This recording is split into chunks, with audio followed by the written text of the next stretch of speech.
Saudara-saudari terkasih, kalau saudara sekalian mengerti tentang divers atau penyelam, para penyelam itu menemukan dunia yang lebih tenang, yaitu dunia di kedalaman air. Dunia di kedalaman air itu berbeda dengan di permukaan. Kalau di permukaan itu ada gelombang, ada angin, maka ketika mereka menyelam makin dalam, di situ justru ada ketenangan. Tidak ada kegaduhan. Tenang tetapi penuh dengan warna, penuh dengan kehidupan. Berbeda sekali dengan permukaan yang bergelombang, angin, dan kegaduhan yang macam-macam. Maka para penyelam itu senang sekali. Kalau sudah masuk ke dalam, sudah lupa segala-galanya. Saudara-saudari yang terkasih, sebetulnya gambaran tentang penyelam itu adalah gambaran tentang hidup kita sendiri. Hidup kita itu juga mempunyai hidup di permukaan dan hidup di kedalaman. Hidup jasmani dan hidup rohani. Hidup batin dan hidup di permukaan artifisial. Hidup di permukaan itu penuh dengan kegaduhan, dengan berbagai macam perkara, sakit hati, tersinggung, dan sebagainya. Tetapi kehidupan batin di kedalaman itu penuh dengan kedamaian, sukacita, kegembiraan, syukur, dan damai sejahtera. Maka kita diminta untuk hidup lebih ke kedalaman. Kita diminta untuk mengolah batin. Karena hidup batin adalah dasar yang kokoh bagi keseluruhan hidup kita. Ciri-ciri orang yang hidup batinnya terolah, hidup di dalam kedalaman, biasanya dia lebih tenang, tidak mudah terombang-ambing oleh berbagai persoalan. Karena hidup batinnya menemukan sukacita yang bersumber pada kebaikan, bersumber pada kebenaran. Sementara hidup di permukaan, hidup jasmani itu banyak ribut sana-sini. Tandanya, kalau orang itu hidupnya artifisial hanya di permukaan, dangkal-dangkal, biasanya dia suka ribut, ngurusi urusannya orang lain, kepo, menghakimi, ngomongin orang lain. Itu tanda-tanda orang yang hidup di permukaan. Hidup batinnya tidak terolah. Kalau orang yang hidup batinnya terolah, dia biasanya fokus pada dirinya sendiri. Fokus pada pertumbuhan dirinya. Dia lebih tenang, tidak mudah terombang-ambing, dan dia berusaha menemukan sukacita dari berbuat baik, dari berbuat benar.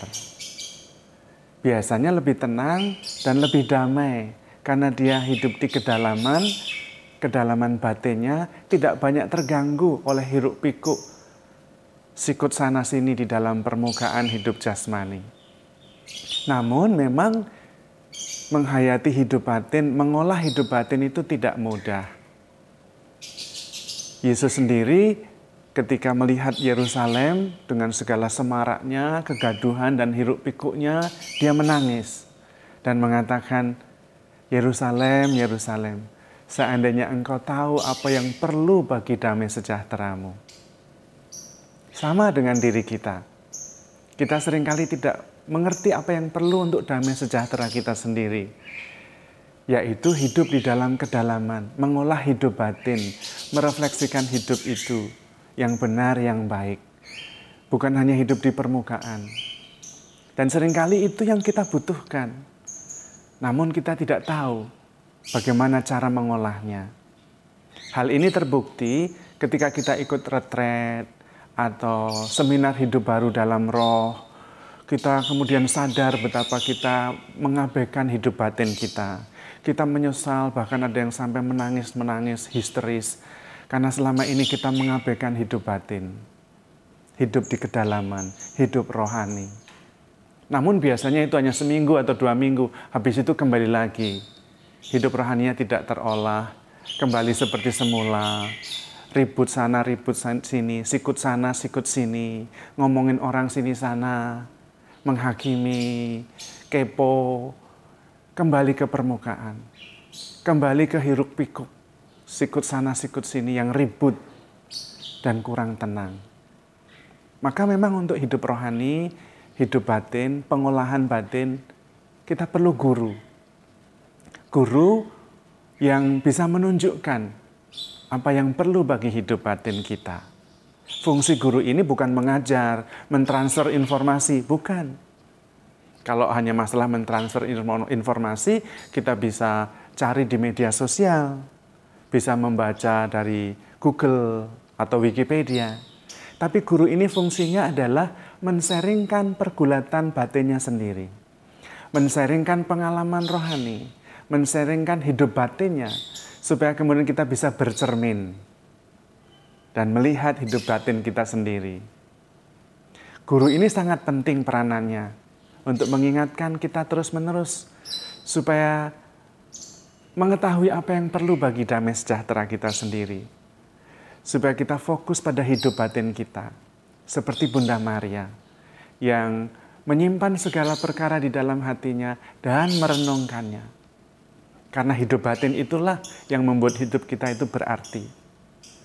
Karena memang seperti orang bijak mengatakan, hidup yang tidak direfleksikan adalah hidup yang tidak pantas untuk dijalani. Maka mari kita mengolah hidup batin kita. Belajar dari Sang Guru Yesus sendiri.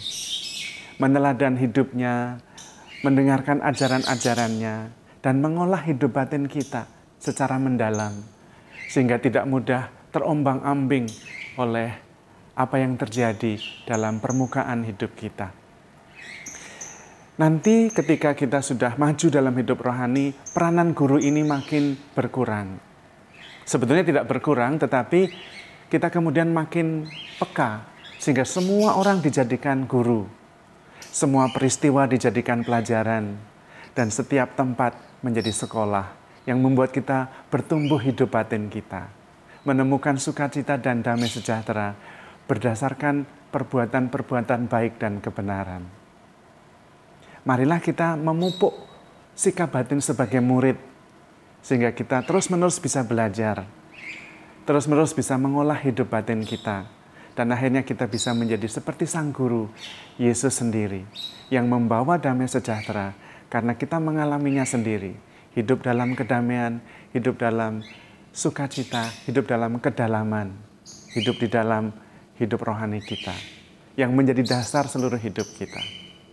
Kita mohon rahmat Tuhan supaya Roh Kudus memimpin kita kepada seluruh kebenaran. Tuhan memberkati.